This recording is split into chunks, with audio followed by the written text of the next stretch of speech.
राजपूत जी, दिल्ली से। राधे राधे अभिषेक। राधे राधे महाराज जी, आपके चरणों में कोटि कोटि प्रणाम।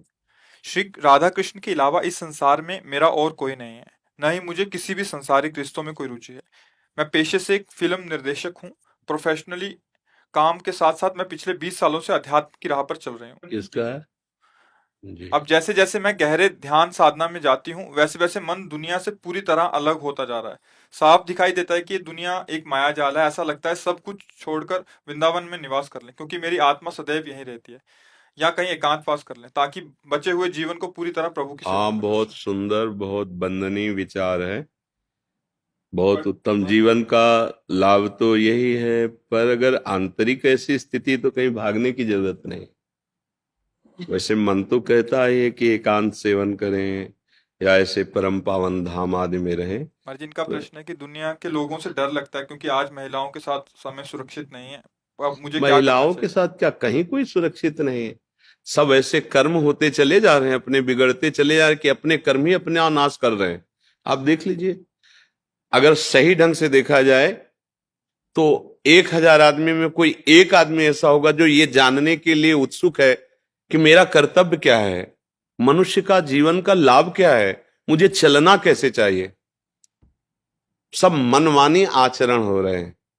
अब ऐसी ऐसी मतलब बस यही कि जितनी जल्दी हो सके अपने को भगवान के चरणों में समर्पित करके अगला जन्म ना हो, नहीं तो आगे ऐसा समय जो आएगा ना, धर्म कर्म भजन साधन, ये तो राक्षसी प्रवृत्ति बढ़ती चली जा रही। राक्षसी प्रवृत्ति मतलब, और उसका क्या, आप लोग तो संसार में समाचार सुनते हैं, सब देखते हैं, सब जान रहे हैं।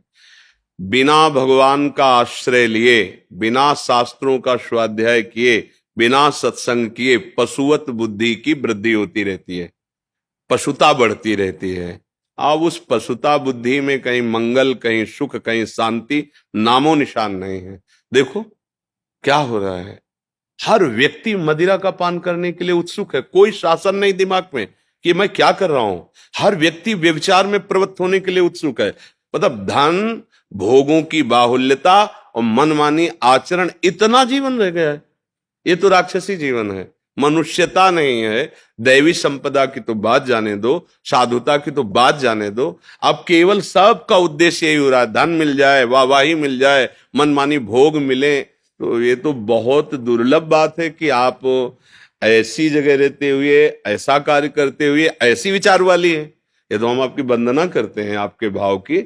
बहुत आगे चलकर जो समय आने वाला है, 13-14 वर्ष का बच्चा है, वो वीरपात दोष से इतना विक्षिप्त हो चुका है, क्योंकि उसको सिखाया गया हस्त में तुम, उसको सिखाई गई गंदी बातें। डॉक्टर बता रहे हैं आप स्वस्थ रहोगे अगर ऐसा करोगे। विद्यार्थी आपस में सपोर्ट कर रहे हैं। पहले गुरुकुलों में वास होता था, गुरुजनों की शास्त्र सम्मत आज्ञा से 20 वर्ष 25 वर्ष तक ब्रह्मचर्य हष्ट पुष्ट हुए, फिर गृहस्थ में गए, सुंदर संतान उत्पत्ति रूपी भगवत पूजा, धर्म से चले, चौथी अवस्था में फिर वैराग्य और भजन करके मोक्ष मोक्ष को प्राप्त कर। अब क्या चल रहा है, क्या चल रहा है? छोटे छोटे बच्चे व्यसन करते, इतनी बुद्धि प्रवीण छोटे छोटे बच्चों की।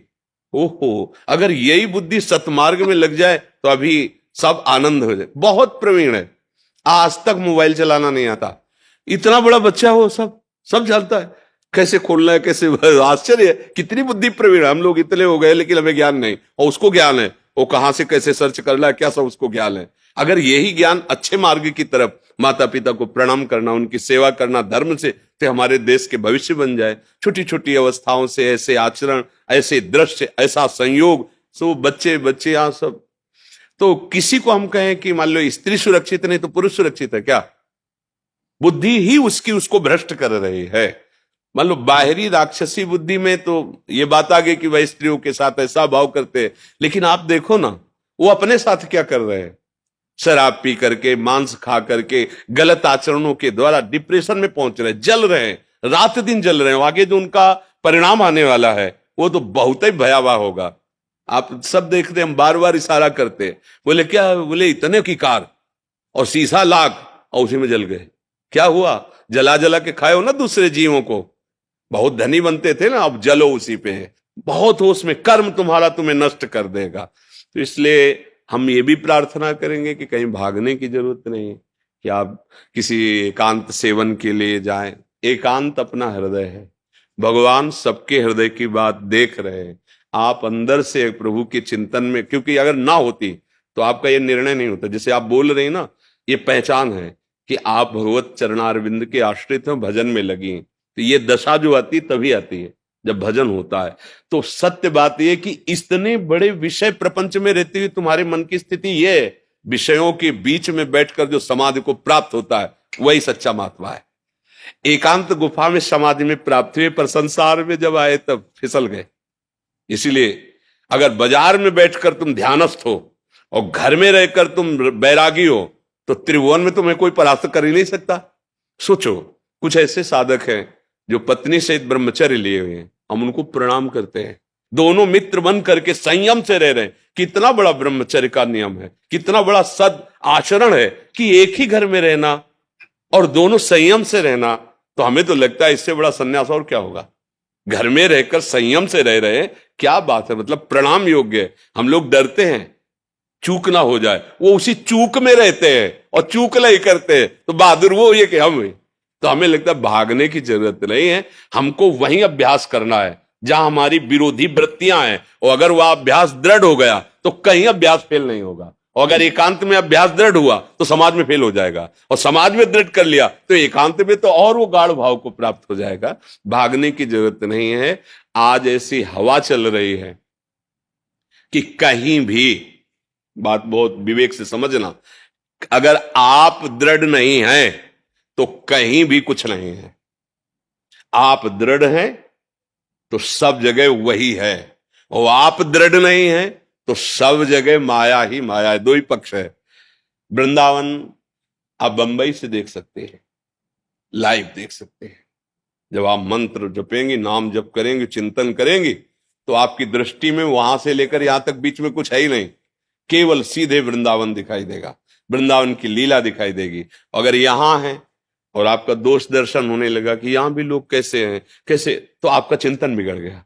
अभी वहां है तो इतना है कि संसार तो ऐसा ही है, लेकिन भगवान और भगवान का धाम और नाम ये तो महामहिम है। यहां आकर के जब आप और यहां श्रद्धा बिगड़ जाए तो फिर पारा जो चिंतन का वो गिरने लगेगा।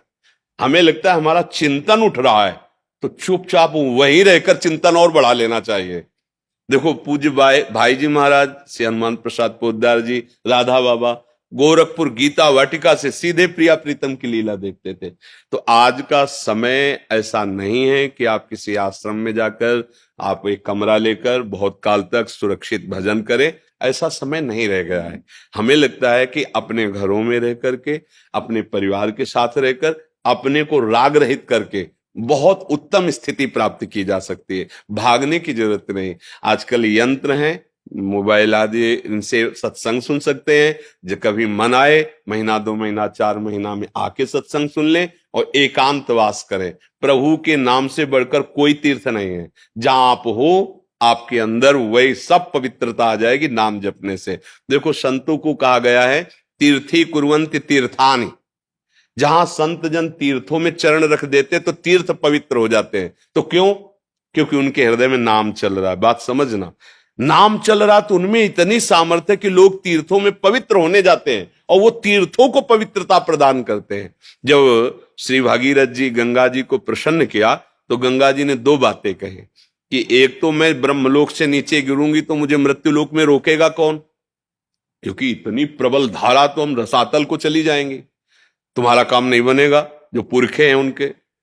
दूसरी बात, जब मैं भूतल में जाऊंगी तो पापी लोग मेरा स्पर्श करेंगे, वो तो निष्पाप हो जाएंगे, पर मेरे में मलिनता बढ़ेगी, मैं निष्पाप कैसे होंगे। तो भगीरथ जी ने महादेव जी को प्रसन्न किया तो जटाएं खोलकर गंगा जी को मध्य में रोका, फिर एक धारा निकाली तो उससे 3 धाराएं प्रकट हुई, अलकनंदा, मंदाकिनी और गंगा। गंगा मृत्युलोक में, अलकनंदा स्वर्गलोक में, मंदाकिनी नीचे के लोक में, जो अनुसुईया जी ने चित्रकूट में प्रकट की, नीचे की मंदाकिनी गंगा।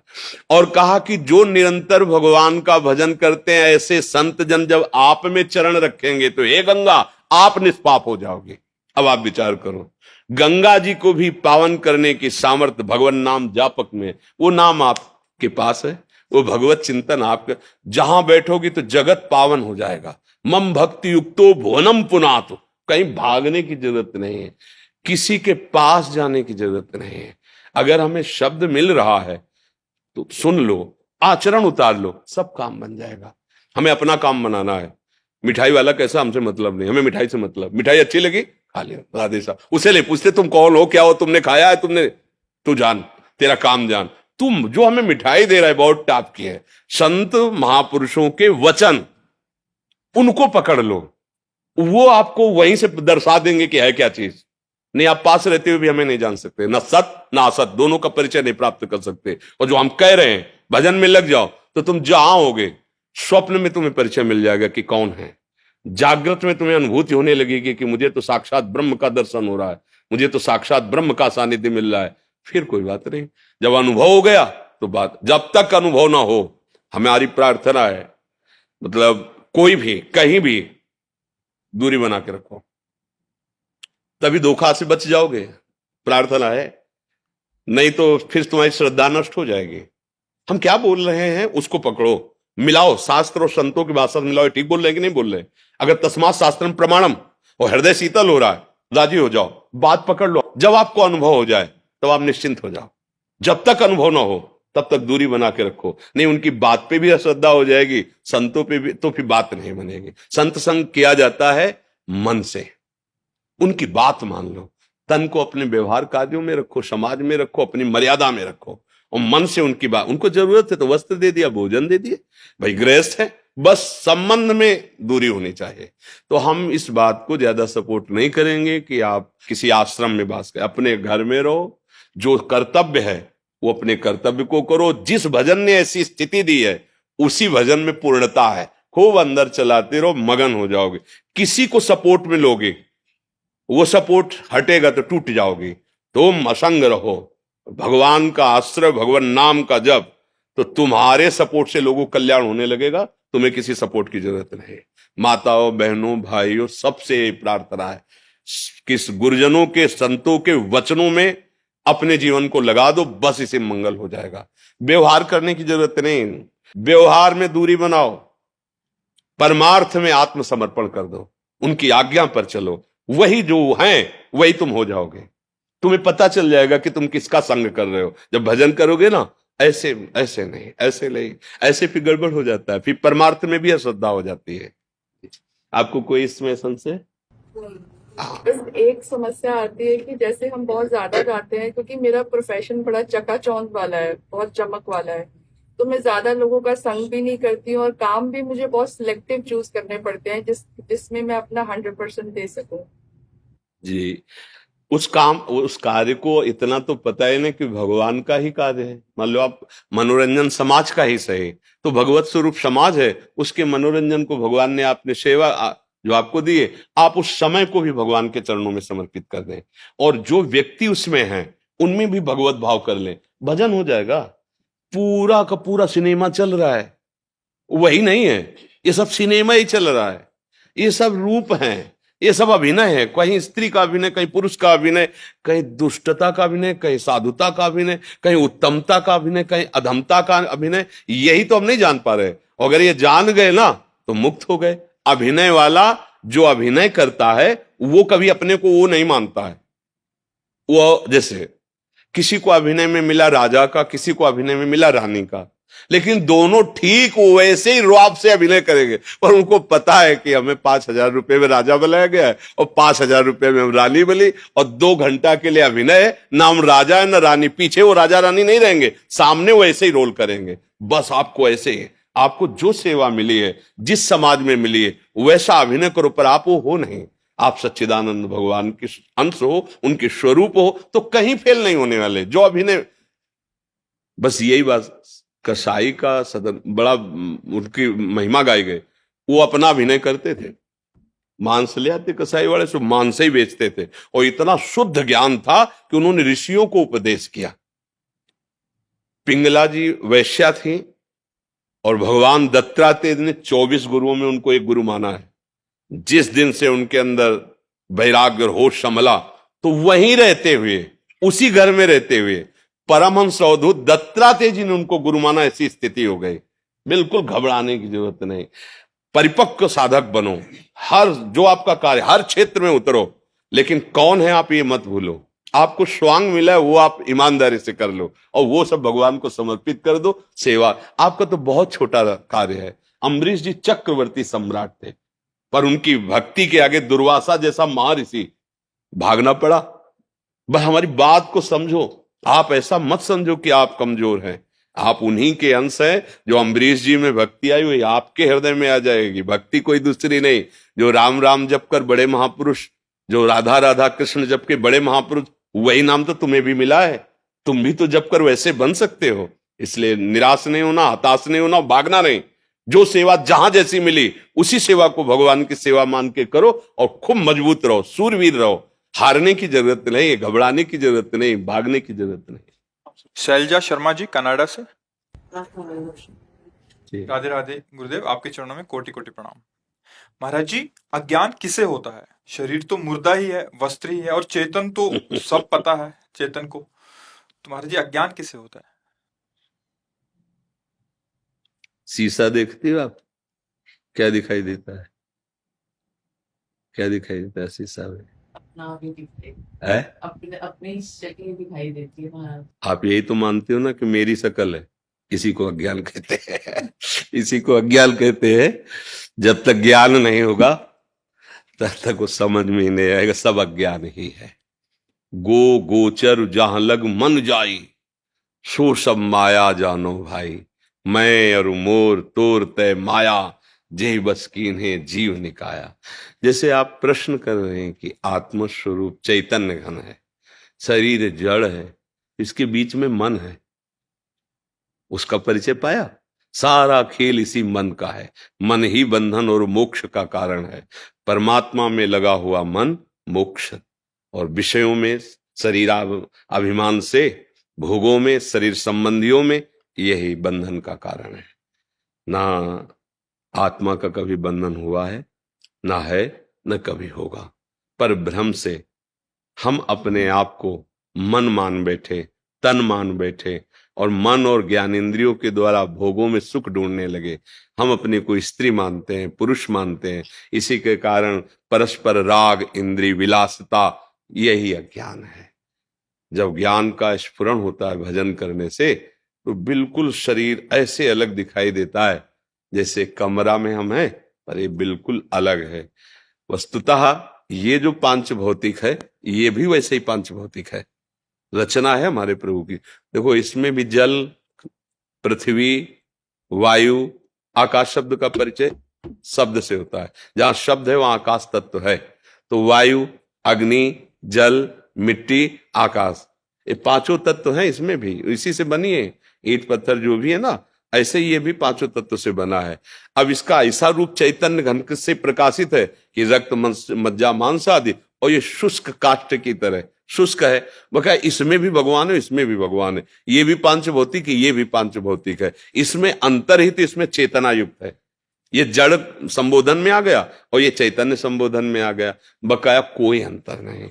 जब ज्ञान हो जाता है तो सर्वम खलमिदम ब्रह्म ने नानास्ति किंचन, सब जगह बिल्कुल वैसे का वैसे परमात्मा है। जैसा है वैसे ही वही है, दूसरा कोई है नहीं।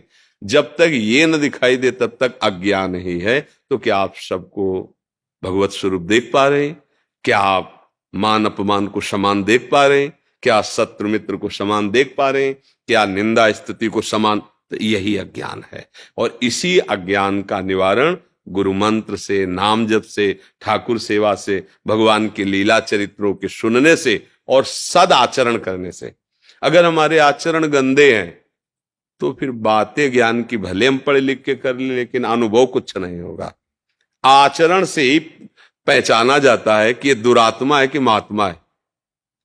भाई अगर महात्मा का, तो रावण ने भेष धारण किया महात्मा का, तो सीता जी ने उसकी वार्ता और चेष्टा से कहा कि तुम भेष तो महात्मा का धारण किया, लेकिन हो तुम दुष्ट और दुरात्मा। मतलब तुम्हारी भाषा और तुम्हारे आचरण कौन हो तुम, इसका परिचय बता देंगे। अगर आचरण ठीक है और आपकी वाणी पवित्र है और आप भगवत चिंतन करते हैं तो आप भगवान की कृपा से ज्ञान को प्राप्त हो जाएंगे। ये जब तक हमें सब कुछ भगवान अनुभव में ना आवे तब तक अज्ञान ही है। जब तक इंद्रियां भोगों में मचलती हैं तब तक अज्ञान ही है। भगवान ने गीता जी में कहा है, श्रद्धावान लभते ज्ञानम तत्पराय संयतेन्द्रिया ज्ञानम लब्ध्वा पराम शांति मचिरेणाधिगच्छति। जो श्रद्धावान पुरुष होता है, शास्त्र और संतों पर श्रद्धा, उसको ज्ञान प्राप्त होता है। कौन सा ज्ञान? हमें क्या करना चाहिए, क्या नहीं करना चाहिए। अभी वो सच्चा ज्ञान नहीं, अभी चलने वाला ज्ञान। इस ज्ञान से वो अपनी इंद्रियों को अधर्माचरण से हटा लेता है, और जे ही आचरण पवित्र हुए, जितेंद्रिय हुआ, अब भजन के प्रभाव से उसे शुद्ध ज्ञान होता है, जो आत्म का आत्मज्ञान जिसे कहते हैं। अब उसकी जो स्थिति है, परम शांति हृदय में आ गए। आनंद, मन आनंदमय, चित्त आनंदमय, बुद्धि आनंदमय, अहम आनंदमय, वो आनंदमय आत्मस्वरूप सर्वत्र अनुभव में आने लगता है। अभी तो ककारा भी नहीं आता, जैसे कहे ना, तो अभी परमार्थ का, जिसे परमार्थ कहा गया, ककारा भी नहीं आता। तो ऐसा करे सहज भाव में, हे प्रभु मैं आपका हूं, और जो नाम प्रिय लगे खूब नाम जप करो, और जिनको आप जानते गंदे आचरण है उनको मत करो। फिर आप देखो आपकी उन्नति, अध्यात्म उन्नति होने लगी, आपको शांति मिलने लगी, आपका हृदय आनंदित होने लगेगा, आपको सुंदर सुंदर ज्ञान की स्फुरणाएं होने लगेंगी। आगे बढ़ोगे तो सुंदर लीलाओं का दर्शन होने लगे। अब अभी चिंतन भोगों करते हैं तो स्वप्न भी गंदे आते हैं, विचार भी गंदे रहते हो, जीवन भी गंदा हो गया। अब दिव्यता का अनुभव कैसे हो? पहले गंदी बातों को रोको, दिव्य भगवान का नाम है, भगवान का आश्रय है, भगवान की लीला चरित्रों का स्मरण, ये सब गंदगी पहले पवित्र हो जो हमारे अंदर भरी, तब ज्ञान का स्फुरण होगा। वो शुद्ध ज्ञान, परम शांति, न कोई चाह है, न कोई भय है, न कोई किसी तरह का संकट विपत्ति का अनुभव है। शरीर में है, बाहर भी है, लेकिन अंदर में नहीं है। अभी क्या है, बाहर व्यवस्था है, सब बढ़िया ऐसे ही लगा है, और अंदर छाती जल रही है, क्योंकि जो चाहिए वो अंदर चिंतन नहीं है। इसलिए भगवान अनन्यस चिंतयन्तो माम, भगवान का चिंतन, भगवदाश्रय, इसी से शुद्ध ज्ञान का प्रादुर्भाव हो जाएगा। संघ लोक सेवा आयोग के जो आईएएस की तैयारी करते हैं उन्हें पढ़ाता है। अच्छा, आप पढ़ाते हैं? ये आईआईटी की और यूपीएससी की तैयारी कर रहे हैं, उनको पढ़ाता है, विश्व का सबसे कम आयु का शिक्षक है। अच्छा, तो भाई प्रणाम, इतनी छोटी अवस्था में आप शिक्षा देते हैं। धन्यवाद। ठीक, नाम भी जपते रहे ना, राधा राधा राधा है, गुरु नाम है। आप बहुत धन्यवाद। हम तो यही जानते हैं कि अगर श्री जी का नाम जपा जाए तो श्री जी और श्रीजनों के जो रसिक जन, उनके भी तुम प्राण प्यारी बन जाओगे। राधा राधा राधा राधा राधा ऐसे जपो।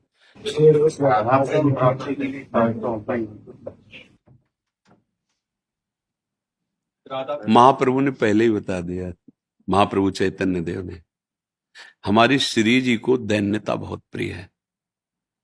हमारे पूज्य सदगुरुदेव भगवान एक दिन जब सेवा में थे तो ऐसे ही मस्ती में, तो उनका बताओ हमारी श्री जी का वाहन क्या है?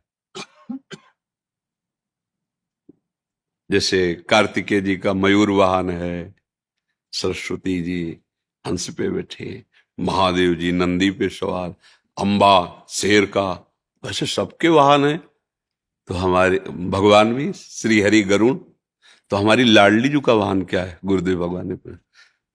उनका महाराज जी हमें नहीं पता। हाँ, बोले दैन्यता।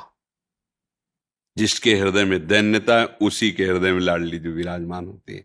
अगर दैन्यता नहीं तो हमारी लाडली जो नहीं, लाडली जो का सांद्राघन प्रेम मूर्ति किशोरी, लालजू के हृदय का जो आनंद है ना, आह्लाद है ना, वही लाडली जू के रूप में। लाडली जू की प्राप्ति का उपाय महाप्रभु चैतन्य देव कह रहे हैं।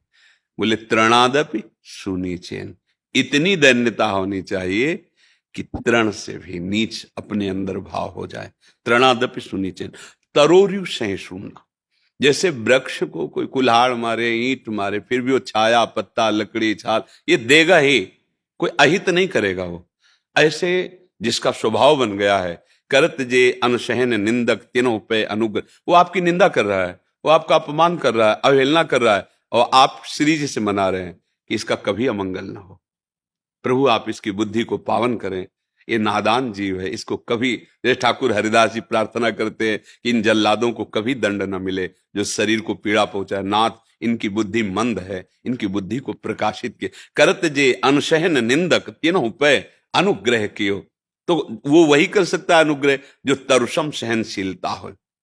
महाप्रभु चैतन्य देव कह रहे हैं तृणादपि सुनीचेन तरोरिव सहिष्णुना, और बहुत जोर की बात, अमानिना मान देना, स्वयं अमानी रहकर सबको सम्मान देना।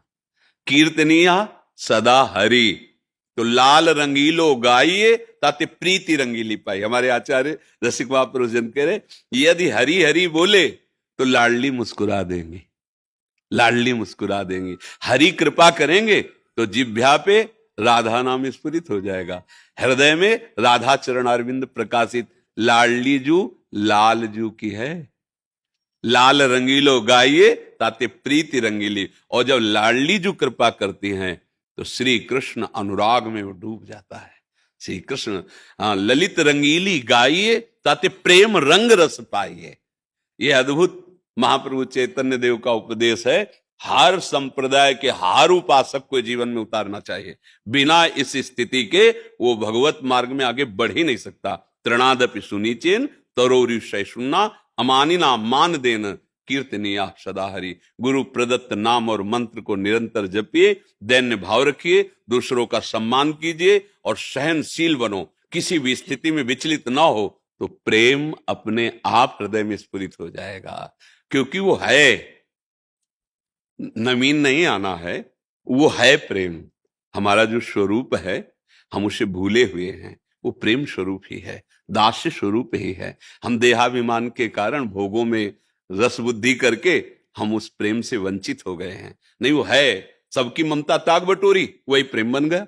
संसार में लगा वही राग और काम आसक्ति बन गया, प्रभु में लगा वही अनुराग बन गया। तो हम दैन्य होकर, सबको सम्मान देते हुए, सहनशील होकर निरंतर नाम जप करें, कुछ दुर्लभ नहीं है। श्री जी का प्रेम निश्चित प्राप्त हो जाएगा। और आप देखो वृंदावन की रज का सेवन करते हैं, आचार्य परंपरा से अनुगत हैं, फिर आपको चिंता नहीं करनी। बस सावधानी रखनी है कि हमारे आचार्य आज्ञा के विपरीत कोई आचरण या संकल्प न बन जाए। अगर बन भी जाए तो हम उन्हीं से मिटाने की प्रार्थना करें, अन्य से नहीं, क्योंकि हम उनके दास हैं। हमसे कोई गलती हो जाए तो स्वामी से प्रार्थना करें कि आपकी आज्ञा पालन करने की हमारे हृदय में सामर्थ्य आ जाए। ऐसा महाप्रभु बहुत कृपालु हैं। हाँ, वो हैं, यही है वृंदावन में लीला प्रकट की, और यही है, यहीं से गए थे, यही है। प्रिया प्रीता भी तो है, प्रिया प्रीता भी तो है, और कोई दूसरा थोड़ी है। प्रिया प्रीता भी गए थे, उस रूप में अपने रस का विस्तार कर लें, और फिर प्रिया प्रीतम के रूप में यही विराजमान है, वही महाप्रभु है जी। दुर्गेश पांडे जी, राकेश जी, न्यायाधीश, उत्तर प्रदेश। राधे राधे। राधे राधे, जय श्री कृष्णा। भगवान श्री कृष्ण जी से कहिए कि हम लोग तो समय से न्याय नहीं कर पा रहे, लेकिन आप न्याय करने में देर ना लगाएं। आपको किसी कैदी को सजा देने में कितना समय आप तुरंत देते हैं क्या? फिर वो तो बहुत बड़े न्यायाधीश हैं, अनंत ब्रह्मांडों का हिसाब किताब है। पर जब नंबर आएगा तब वहां वकील की जरूरत नहीं है, क्योंकि आप साक्षी के अनुसार ही सजा दे सकते हैं, और वो स्वयं साक्षी है, उनको किसी साक्षी की जरूरत नहीं। बहुत बड़ा सिस्टम है। पर जिस दिन हिसाब होगा, अब देखो जैसे लोग कहते हैं कि भगवान को तुरंत कर देना चाहिए। आपके हाथ में कैदी भी है, आपके हाथ में साक्ष्य भी है, लेकिन आप तुरंत नहीं कर सकते। उस पर कई तरह के विचार करने पर, और फिर उसको आजीवन सजा। गलती हुई 15 मिनट की, सजा आजीवन की हुई, पर सजा देते देते कई महीने लग जाते हैं, वर्षों लग जाते हैं। पर जब सजा दे दी गई, सुना दी गई, अब कोई उसकी काट नहीं होती, फिर उसको दंड भोगना पड़ेगा। ऐसे ही है, जैसे इसका सिस्टम है, जिस पापाचरण कर रहे हैं और पूर्व के पुण्य का विधान हमारे ऊपर लागू हो गया है, कोई संकट नहीं आएगा, कोई विपत्ति नहीं होगी, कोई अपमान नहीं होगा, और उसको लग रहा है बड़ी मौज है। और जहां वो पुण्य सिस्टम उसका खत्म हुआ और ये पापाचरण और पूर्व स्टॉक पापाचरण दोनों का ज्वाइंट हुआ, अब जो विध्वंस मचेगा उसके जीवन में वो सह नहीं पाएगा। अब जैसे धर्मात्मा पुरुष ठीक से चल रहा है, पर उसका पाप भोगने का समय आ गया। अब वो बहुत ठीक चल रहा है, पर हर कदम लड़खड़ा रहा है, हर कदम उसको विपत्ति आ रही है, हर कदम अपमान मिल रहा है। अगर वो धैर्य से इसको भोग ले और पूर्व का सुकृत और अभी का धर्म दोनों मिलेंगे, प्रकाशित हो जाएगा। अब ये जरूर है कि हमारे मालिक का रजिस्टर थोड़ा विलंब से खुलता है, पर जिस दिन खुलेगा फिर किसी की ताकत नहीं है कि उसकी रक्षा कर सके। उनका यहां तो आप न्याय करेंगे, दंड विभाग दंड देगा, वो स्वयं में सब कुछ है। उनको किसी की सलाह की, किसी के आदेश की जरूरत नहीं है। वो परम तंत्र स्वतंत्र, कर तुम अकर तुम अन्यथा कर तुम है। आपकी बुद्धि से ही आपको दंड दिलवा देंगे। बड़ा विधान उसका विचित्र, इसीलिए कहा जाता है डरते रहो कोई अपराध न बन जाए। नहीं तो समय अब ऐसा नहीं है कि आपने अभी अपराध किया, आपके घर में आग लग गई और सब देख रहे कि यार देखो ये अपराध की आग लग गई ना, ऐसा नहीं है। अपराध किया है आप, उसका दंड मिलेगा। सिस्टम है उसका, कानून जैसे यहाँ का कानून। अब तुरंत तो ऐसा नहीं कि फांसी में चढ़ा दिया, बिल्कुल सब गवाही फिट है तो ऐसे तुरंत ले जाकर फांसी में चढ़ा दोगे क्या? पहले आपके द्वारा वो पूर्ण निरीक्षण होगा, हाँ बिल्कुल साबुत पक्के हैं, बिल्कुल गवाही पक्की है। अब उसका निश्चय करके, इसीलिए कई जन बैठते हैं, कई अदालतों का स्वरूप भी है, इससे ऊपर फिर इससे ऊपर फिर, मतलब उसको बिल्कुल निश्चित अपराधी को दंड मिलना चाहिए और जो अपराधी नहीं है उसको मुक्त करना चाहिए। इसके लिए बड़ा विधान। अच्छा, यहां तो धोखा भी हो सकता है, साक्ष्य गलत उपस्थित कर सकते हैं, और आपने देखा है नहीं साक्ष्य के अनुसार ही, लेकिन वो तो साक्षी है, वो स्वयं साक्षी है, वो सबके हृदय में बैठा हुआ देख रहा है। पर यह जरूर है कि रजिस्टर थोड़ा विलंब खुलता है, क्योंकि ऑफिस बहुत बड़ी है, अनंत ब्रह्मांडों का हिसाब किताब है। तो इसलिए उनसे कहने की जरूरत नहीं है, वो आपकी भी बुद्धि में बैठे हुए है और चराचर जगत की बुद्धि में। तो इसलिए जो भगवान आपको प्रेरित कर रहे हैं, आप अपने धर्म का पालन करते हुए सत्य पे चलिए, तो आपकी बुद्धि में ही सारथी बने बैठे हुए हैं, वो आपके ही हृदय में बैठे हुए हैं वो। देखो बहुत ध्यान से सुनना, भगवान की छाती से धर्म प्रकट हुआ है और भगवान की पीठ से अधर्म प्रकट हुआ है, दोनों भगवान से प्रकट हुए हैं। और ये सृष्टि क्रम है। बोले भगवान ने अधर्म रचा ही क्यों? दिन है तो रात है, स्तुति है तो निंदा, इसी को तो माया भगवान ने रचा, इसी को खेल रचा है। अब जीतो, निगेटिव पॉजिटिव दोनों रच दिए, अब किस पे चलते हो? सुमति कुमति दोनों रच दिए, धर्म अधर्म दोनों। खेल तो तभी होगा ना, विपक्ष ना हो तो खेल कैसा? तो ये खेल है जगत, इसमें दो पार्ट रखे गए। आप किधर चलना चाहते हो? एक पक्ष अधर्म का है और दोनों उन्हीं के हैं, और कभी अधर्म को बलवान बना देते हैं और कभी धर्म को बलवान बना देते हैं। ये उनका खेल चलता रहता है। भला उस ईश्वर के खिलाफ कोई एक कदम रख सकता है? नहीं। अब जैसे कहते कि भगवान भी चाहते हैं, नहीं, भगवान ने दो पावर दिए हैं, दो पावर दे दी, एक अधर्म को और एक धर्म को। अब आप किसको स्वीकार करके चलते हो? देखो, जो दुनिया को दुख पहुंचा रहे हैं उनके भी बहुत अनुयायी हैं, और जो दुनिया को सुख पहुंचा रहे हैं उनके भी बहुत अनुयायी है। ये दोनों अनुयायियों भेजता कौन है? इन दोनों को पावर कौन दे? ये सारा खेल बस ये, या रहस्य रघुनाथ कर बेग न जाने कोई, जो जाने रघुपति कृपा तो सपने मोह न होए। अपने कर्तव्य का पालन करो। तुम्हें इस संसार रूपी नौटंकी में कौन सा स्वांग दिया गया है उसको देख लीजिए। जगन नाटक वैभवा, गोपाल शास्त्र नाम में ये जगन नाटक भगवान का वैभव प्रकाशित, तुम्हें स्वांग क्या दिया गया है? जज का। तो जितना तुम्हें ज्ञान दिया है उसके अनुसार तुम्हें न्याय करना, ये भगवान की पूजा होगी। भगवान का स्मरण करते हुए किसी के धन या किसी के बल प्रभाव से दब करके न्याय नहीं, भगवद आश्रित होकर सत्य पे, ये भगवान की पूजा होगी। और जब भगवान प्रसन्न हो जाएंगे तो इस स्वांग से आपको मुक्त कर देंगे। चलो हमारे इस खेल से हटो, त्रिगुणात्मिका माया के, आओ परमानंद खेल में खेलो। अलग अलग खेल है, ये मायाकृत खेल है और एक दिव्य प्रेम लीला है भगवान की, जो भगवान की चिदानंद धाम में निरंतर होती रहती। बड़े बड़े महाभागवत भजन करके वो उसे प्राप्त करते हैं। तो उनसे कहने की जरूरत नहीं है, वही सब रूपों में अपना विस्तार करके खेल रहे हैं।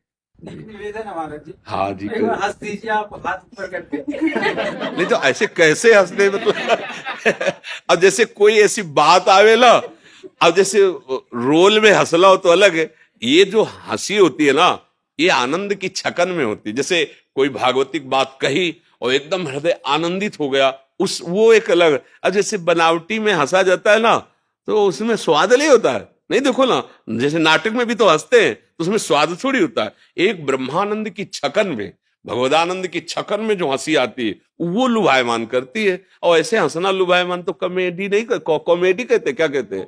हाँ, मैं अंग्रेजी नहीं।